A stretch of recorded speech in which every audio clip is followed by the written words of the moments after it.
Hello and thank you for joining me. So the group Shanghaiist, which has a Facebook page, it's basically a group that's based in Shanghai and reports stories from all over China. Every sort of social situation, political situation, pretty much anything of interest going on in China. They had an article and it had a slightly different pitch because often Shanghaiist takes an approach of almost like dark humor or I think they focus a lot on kind of a satirical look at Chinese life, but this post seemed to be they seem to be taking it more seriously, which is good.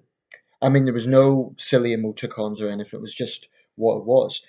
And the video, basically about a 1.5 minute clip, showed images of a video footage of men across the country being abused by their wives and their girlfriends. And by abused, I mean really abused. So physically being attacked.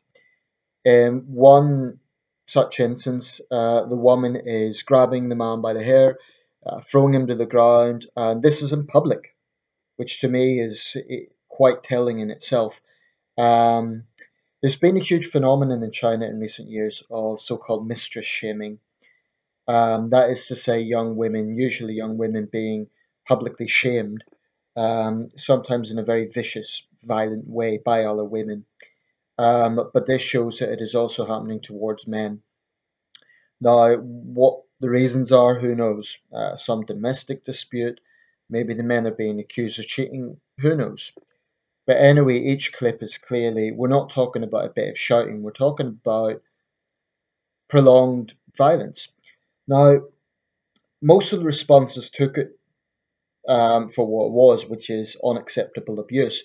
But unfortunately, there were a few predictable comments that were basically laughing about it. And I saw one comment that really angered me from this Vietnamese woman, young Vietnamese woman, who kind of tagged one of her friends and said, "Ha ha ha! These men are such pussies." You know, she was using a westernized sort of word, so whether she was American Vietnamese, I don't know.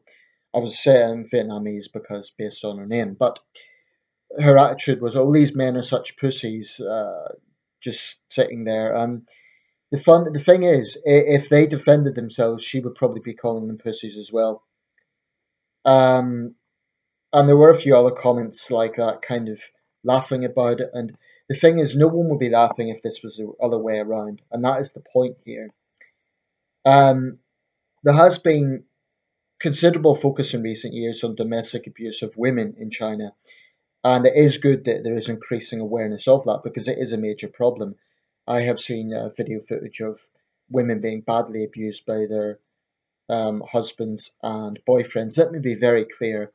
As a man, I despise violence against women. I abhor it. And I feel completely repulsed when I see men abusing women. I think it's abhorrent. And it is a serious problem in China. But this isn't just about China, this is a worldwide issue. I'm only mentioning China because that's what the video was focusing on, but you can find examples all over the world. I think, though, one thing about China is that this sort of nature of publicly filming it, that does tend to be something of a phenomenon in modern China.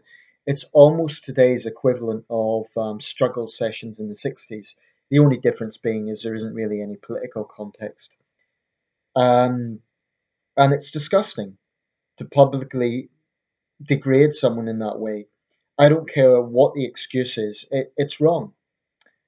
Um, and my attitude is shame on anyone who thinks it's funny. And it tends to be, it isn't just women, there are also other men who kind of look down on guys in this position now. And there are some people who say stupid things. They say, like, oh, it's their own fault because they can just leave. It's not that simple. And it's not that simple for female victims either. Victims of domestic abuse can't always just leave for a variety of reasons. Number one, particularly in the context of a country like China, they may well have been pressured into the marriage. It's not necessarily an arranged marriage, but they may have been pressured into it. There may be children involved, in which case the abused partner wouldn't necessarily want the children to be left to the abusive party for obvious reasons. Um, Also, there is this phenomenon that very often I find, I mean, I'm not an expert on this, but it's well documented that victims often have this guilt complex. They are made to feel are left convinced that they somehow have deserved it. Certainly, female victims have this um, mentality that, oh, he is correcting me, or I didn't cook his dinner correctly, or something like this. Likewise, male victims probably think, I've let her down, or I was cheating, therefore I deserve it. So the thing about cheating, for example, if your logic is, if you are a woman who justifies this, and your logic is, oh, he was caught cheating, so he deserves it, would you hold the same principle to women who are caught cheating and a man who then turns around and inflicts violence on them? Would you? No, I don't condone cheating, but you have to have a consistent set of standards.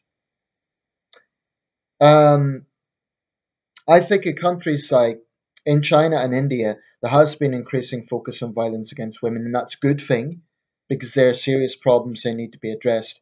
But in both countries, there is actually a serious problem with violence against men. India as well. In recent years, we've heard a lot about India's rape crisis. We've heard a lot of how difficult it is to be a woman in India, and there's certainly a lot of truth in that. But there is actually quite a lot of domestic violence against men in India as well. Um, and I suspect all over the world. The difference being is that it's true that there are macho cultures that kind of justify and condone violence against women, and I find that sickening. But there is also no question that there is a cultural attitude that ridicules men who are abused. They're seen as pushovers, and they're put in a position where no matter what they do, they can't win. So if they do stand up for themselves, then they're committing violence against women. And if they don't, then they're pushovers.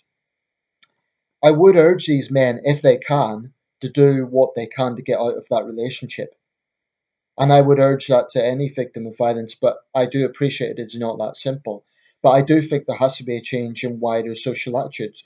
That's why, in my opinion, people who ridicule it, people who trivialize it, need to be shamed and told that they're ignorant and they're idiots.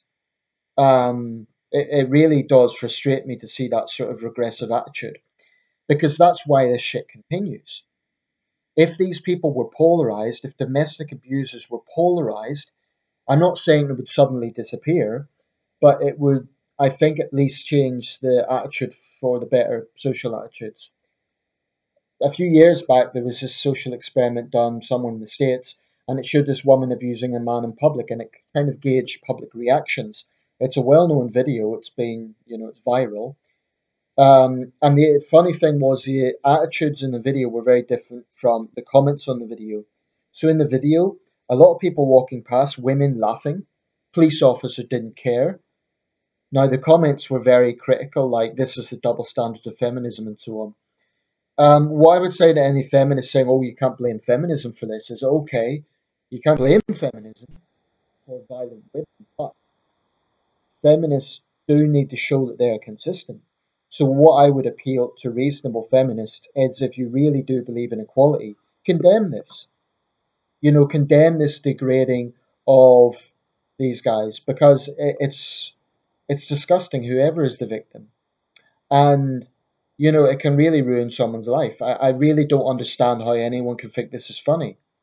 Um, and it really, sadly, says a lot about the mentality. I'm not so politically correct in the whole issue of gender roles. I don't believe in this whole social restructuring of gender roles have no meaning and all that sort of thing. But I do think that there are some regressive attitudes, especially when they come about, then when they lead to double standards in our attitudes. So you're either against this period or you're not, and you condone it. Take your choice. You can't say it's wrong for women to be abused, but hey, it's funny if it's men. Not good enough. and such people, in my opinion, should be challenged on their views. Um, anyway, I'll leave it there. Let me know your thoughts. So we'll say that people say it's reported much more, or it's far more common to happen to women. The only reason for that is that there is less of a stigma for women to come forward, especially in liberal democracies. In a country like the UK or the United States or Canada, or Australia, yes, domestic violence occurs against women, of course it does, but generally speaking, society doesn't judge those women. Now, society does judge men in those positions. That is wrong. And we do need to change attitudes. And I think um, legislators who stand up for this and say we do need to be universal about this need support. Legislators who try to put a barrier to this, so-called, certain feminist MPs actually try to say it's not an issue, like, and they only want to direct the narrative towards female victims. That's wrong. It is right that we have a gender neutral approach to this because it does affect men and women, and it is wrong both ways.